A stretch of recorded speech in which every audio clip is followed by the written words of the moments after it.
L'essentiel de l'actualité, mesdames et messieurs, bienvenue, vous êtes sur Mondico Télévision. À la une de l'actualité, Félix Tshisekedi a été décoré et élevé Grand Croix dans l'ordre du Tchad le lundi 24 juin par son homologue Mahamat Idriss Déby Itno pour son rôle dans la transition. Désigné facilitateur par la communauté économique des États d'Afrique centrale, CEAC, il avait orchestré avec succès la signature d'un accord de principe à Kinshasa entre le gouvernement de la transition de la République du Tchad, représenté par Abderrahmane Koumala, ministre de la Réconciliation et de la Cohésion sociale, et les partis politiques. Le transformateur dirigé par le docteur Success Masra, cette avancée a abouti à l'élection du 9 mai dernier au Tchad. Ronta lui est là pour plus de détails.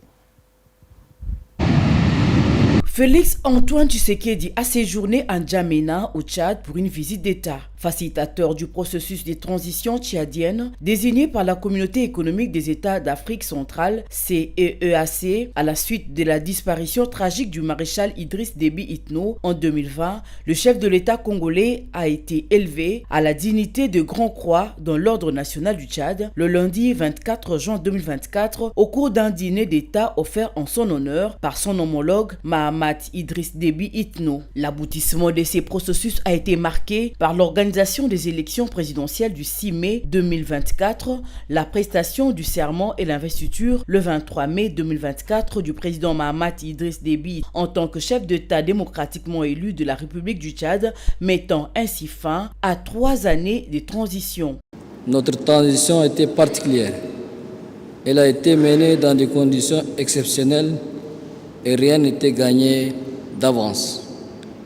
Dans un monde où les calculs et les enjeux géostratégiques s'entremêlent, il est rare de trouver des leaders imbus d'une sincérité et d'une humanité profonde.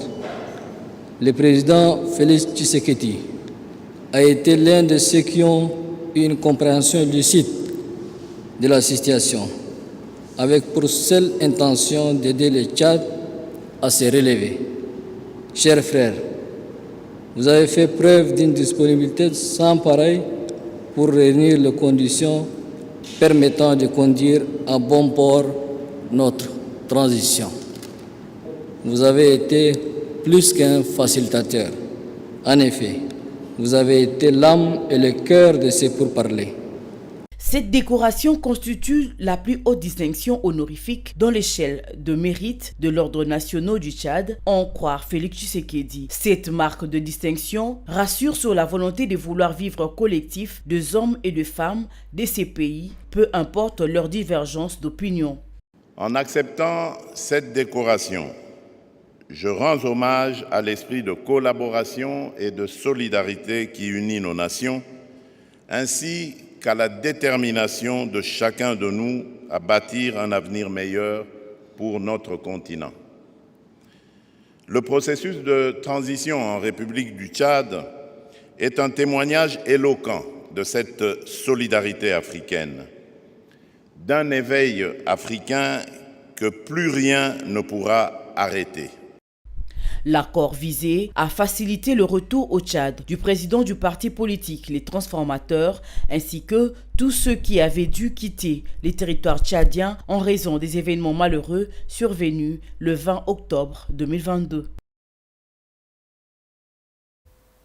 De retour à Kinshasa, le chef de l'État a reçu le même lundi à la Cité de l'Union africaine une délégation des gouverneurs et vice-gouverneurs de province nouvellement investis.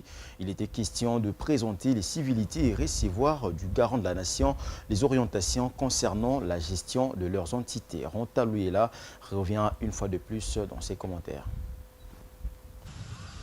Le président Félix Tshisekedi a échangé le lundi 24 juin à la Cité de l'Union africaine avec une délégation de gouverneurs et vice-gouverneurs de province nouvellement élus, venus lui présenter leur civilité et recevoir des orientations concernant la gestion de leurs entités. Il s'agit des gouverneurs et vice-gouverneurs dûment notifiés de provinces de Kinshasa, du Kwango, du Haut-Katanga, du Kasaï oriental, du Congo central, du Kasaï, de la Mongala, du Lualaba, du Olomami, de la Lomami et de la Chouapa.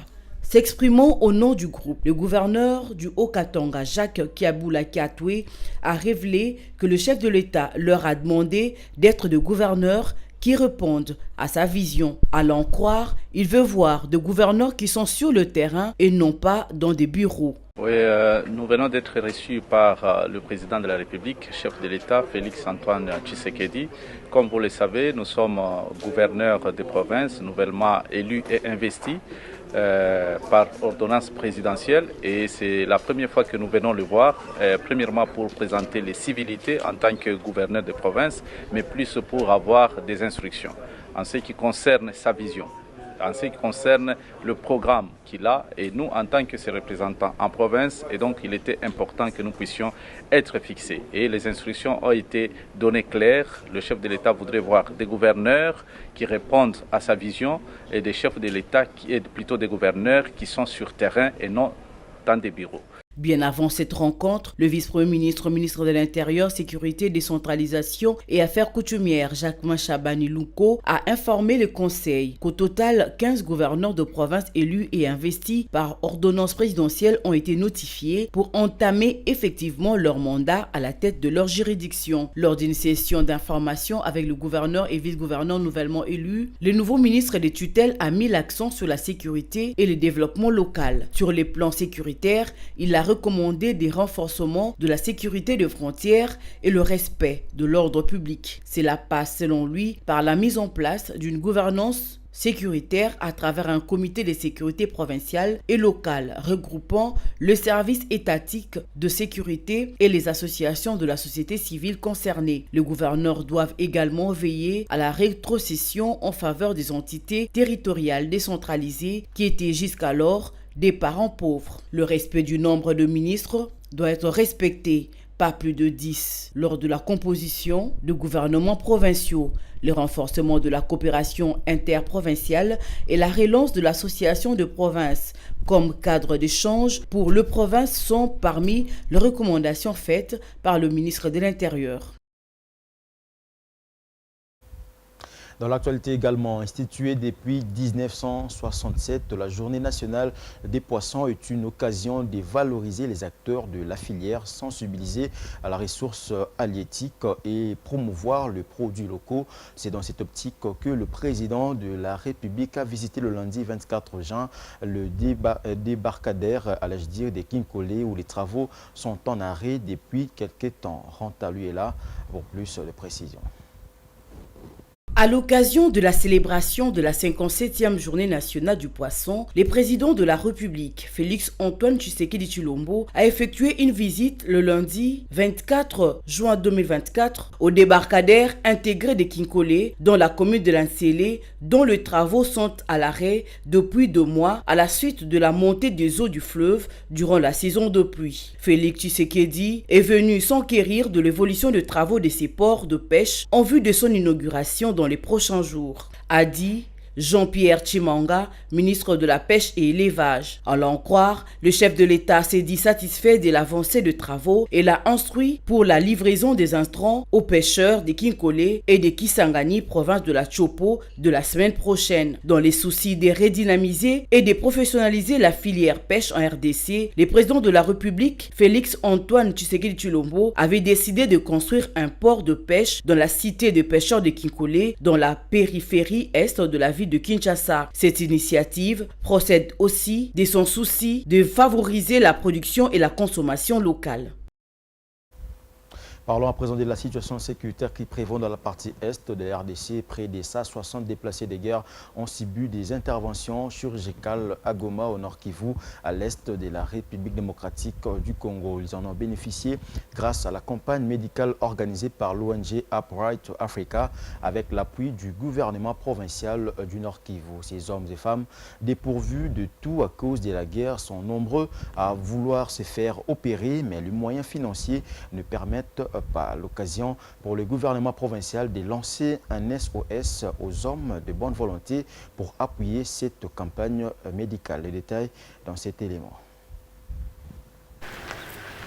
Ils sont 160 déplacés de guerre souffrant des pathologies telles que le goitre, la prostate, la hernie, des maladies gynécologiques ainsi que pédiatriques qui ont été soignés lors de la campagne médicale organisée par Upright Africa à Goma au Nord Kivu. Ils ont subi des interventions chirurgicales délicates gratuitement qui pouvaient leur coûter plus cher.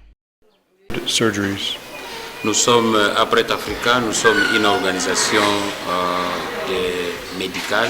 Nous sommes à la fin de notre campagne médicale. Nous venons de faire autour de 200 interventions chirurgicales en faveur des déplacés. Donc nous avions fait ces types de pathologies en faveur des déplacés de guerre qui n'ont pas de possibilité pour se faire soigner. Et ce sont des pathologies graves mais qui étaient isolés dans la communauté. Alors on a profité de leur présence dans les cas pour les soigner. Pour mener ces opérations chirurgicales à l'hôpital de Kieshero à Goma, les médecins de la capitale provinciale du Nord Kivu ont bénéficié de l'apport de leurs collègues spécialistes venus de Kolwezi, Bukavu, Fizi. Jusqu'à 500 malades devaient être opérés, mais les moyens financiers ont fait défaut. L'ONG Upright Africa sollicite l'appui des autres acteurs. Et à ce stade ici, Upright Africa est en train de financer cette activité, mais nous sommes en train de demander au gouvernement et à d'autres partenaires de nous appuyer pour que d'ici octobre, nous puissions étendre cette campagne. Le gouvernement provincial qui a appuyé cette campagne médicale sur les plans logistiques encourage aussi les hommes de bonne volonté à apporter leur assistance à ces près de 300 déplacés restants, car ces hommes n'ont pas de moyens pour des soins médicaux. Il y a encore beaucoup de problèmes que présentent les déplacés. Et nous pensons que les temps qui sont ici et qu'il y a des gens de bonne volonté qui peuvent aider, ça peut toujours les soulager. Il était en mesure d'aller jusqu'à 500 interventions parce que les cas sont légion dans les camps des déplacés, mais il n'a pas eu assez de moyens pour le faire. Ce que nous avons fait au niveau du gouvernement provincial, c'était un appui logistique. Et aussi cet hôpital de Kieshero que nous remercions aussi en passant parce que n'eût été ces cadres, c'était difficile que ces patients puissent être soignés. Débutée le 15 juin, cette campagne médicale en faveur de malades déplacés de guerre s'est clôturée 10 jours après, soit ce 25 juin 2024. Restons toujours dans la partie est de la RDC. Ils ont entre 18 et 25 ans. Ces jeunes Congolais qui se disent résistants patriotes ont décidé de prendre les armes pour défendre leur pays. Ils se font appeler les Wazalendo. Aux côtés de l'armée congolaise, ils affirment avoir repoussé le rebelle du M23 soutenu par l'armée rwandaise loin de la cité d'Essaké. Suivez en image le parcours de ces jeunes patriotes qui font la fierté du pays. Katembo Faustin, commandant des forces des armées de résistance Wazalendo, a déclaré au sujet des récents combats et l'esprit de résistance de Wazalendo. Si nous avons réussi à repousser les M23, nous avons fait union avec le gouvernement et nous, les Wazalendo, nous nous sommes réunis ensemble pour repousser l'ennemi. C'est ce qui s'est passé. Mais je dois vous garantir que les M23 n'arriveront jamais ici. Nous faisons tout pour protéger Saké. Le combat entre les forces armées de la République démocratique du Congo, soutenues par les Wazalendo et la rébellion du M23, se sont intensifiés dans le Nord Kivu. Plusieurs jeunes Congolais ont décidé de prendre les armes pour défendre leur patrie. Innocent Mihigo, combattant des forces armées des résistants Wazalendo, a partagé son point de vue sur la lutte et la motivation de jeunes résistants.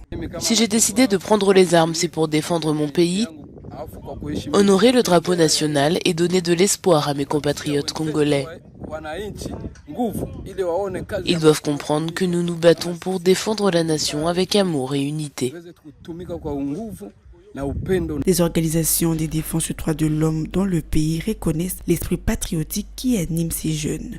tout en dénonçant les violations des droits humains orchestrées par certains combattants aux côtés de l'armée congolaise. Elles appellent le gouvernement congolais à plus de responsabilités. Et de son côté, l'activiste Moïse Angui s'est exprimé sur la violation des droits humains et la nécessité de la responsabilité gouvernementale. Des jeunes qui sont engagés à défendre leur terre face aussi à une menace d'agression étrangère comme ce qui prévaut aujourd'hui, ils sont donc justifiés de les faire.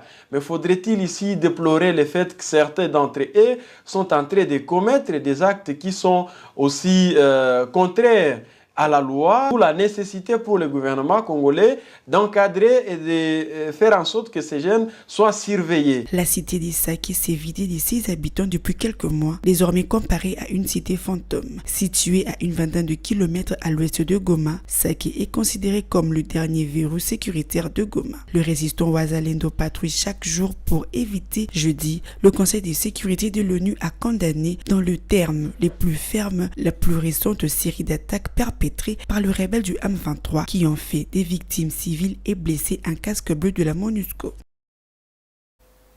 Prenons l'actualité en dehors de nos frontières. Des centaines de policiers kenyans sont partis le lundi 24 juin pour Haïti où ils dirigeront une force multinationale contre le puissant gang qui sévissent dans le pays. En prenant cette décision, le gouvernement du président kenyan William Ruto défie un premier décret d'un tribunal qui a qualifié ces déploiements controversés d'inconstitutionnalité, citant l'absence d'accord réciproque entre le Kenya et l'Haïti. Une action en justice visant à débloquer les déploiements est en cours, nous dit Diane Mbonga. Le président Ruto s'est adressé aux troupes le lundi 24 juin 2024 lors d'une cérémonie des départs. Vous entreprenez une mission vitale qui transcende les frontières et les cultures. Votre présence en Haïti apportera espoir et secours aux communautés déchirées par la violence et ravagées par le désordre. Les 400 policiers sont le premier de 1000 que le Kenya prévoit d'envoyer pour la force des Nations Unies en Haïti. Le président américain Joe Biden a toutefois remercié M. Ruto pour la direction de la force multinationale par le Kenya lors de la récente visite d'État de M. Ruto à Washington. Les États-Unis ont accepté de contribuer à la hauteur de 300 millions de dollars.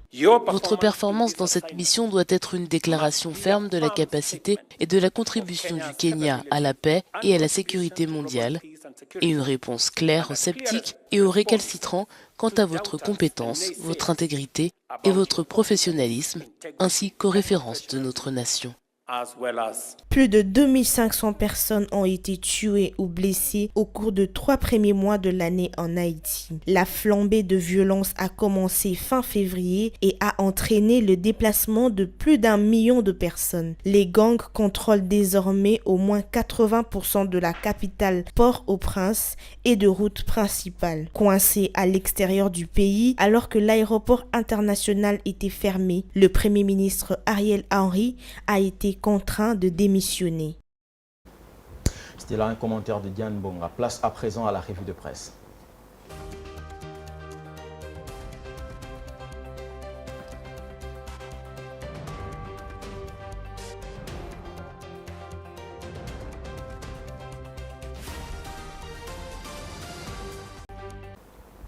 Avec moi sur ce plateau, Merveille Loabéa qui nous a rejoint pour la revue de presse.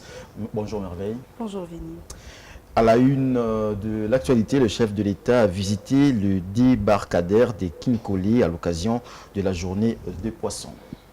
Eh bien, la majorité de journaux parus dans la capitale quinoise consacrent des pages entières à ceux qui nous fournissent de poissons, les pêcheurs et aux épreuves d'examen d'État sans incident et traitent des différents sujets. Bien, ouvrons ces kiosques à journaux avec Forum des As qui fait savoir que le président Félix Tshisekedi a, dans le cadre de la célébration de la 57e journée nationale du poisson, visité le débarcadère de Kinkoli dans la commune de Lantsele dont les travaux sont à l'arrêt depuis quelques mois après la montée du fleuve Congo, rapporte au Forum des As. Sur le même volet, mais cette fois avec l'agence congolaise de presse, cette infrastructure, détaille l'agence congolaise de presse, est constituée de plusieurs compartiments dont du dépôt, la chambre frigorifique, les pavillons pour les marchés de référence du commerce de poissons de Kinshasa. On change de chapitre pour parler autre chose. Au merveille de la BIA, Vital Kamere fait chanter Mbosso. Et oui, Viningali, de l'autre côté de la chambre basse du Parlement, renseigne Ouragan. Christophe Mbosso fait chanter Kamere. Selon le confrère Christophe Mbosso, allais-je dire, a saisi le président de la chambre basse du Parlement, Vital Kamere, afin de faire valoir ses droits et ceux du membre de l'ancien bureau provisoire de la chambre basse du Parlement. Curieusement, constate le journal, la lettre censée être confidentielle a d'abord inondé les réseaux sociaux. Ensuite, des influenceurs visibles recrutés ont pris un raccourci pour vite alerter sans la moindre vérification sur le détournement de prétendus fonds. Pendant ces temps, à la Cité de l'Union africaine, le président Félix Tshisekedi a reçu une délégation des gouverneurs. Et oui, de son côté, Actu 30 CD titre dans sa manchette, le président Félix Tshisekedi a reçu hier une délégation des gouverneurs et vice-gouverneurs de province nouvellement investis. Il était question pour la présidence de la République de présenter les civilités au chef de l'État et de recevoir les orientations concernant la gestion de leurs entités. Il leur ensuite instruit à être sur terrain et non dans deux bureaux. Restons toujours à la Cité de l'Union africaine où le président Félix Tshisekedi a été élevé à la dignité du Grand Croix, c'était au Tchad.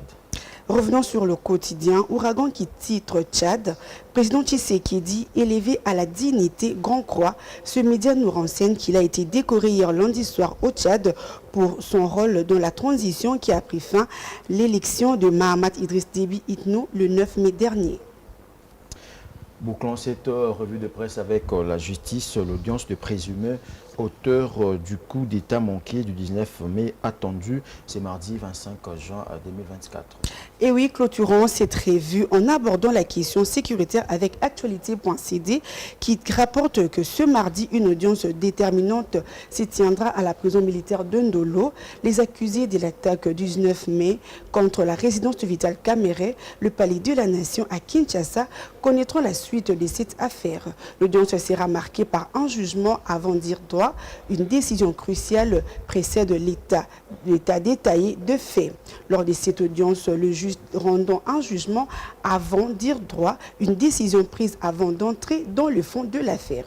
Ce jugement permet de régler des questions préliminaires comme la validité de preuves et de requêtes des parties. Le juge décidera notamment de la validité de demandes des accusés telles que la liberté provisoire et l'annulation de procès-verbaux. C'est tout pour la lecture de journaux. Merci beaucoup Merveille Labéa pour la lecture de journaux Paris ce mardi 25 juin 2024. Et c'est la fin de ce journal de la mi-journée. Mesdames et messieurs, merci de l'avoir suivi. Restez branchés sur Mondico Télévision et que vive l'information. Au revoir.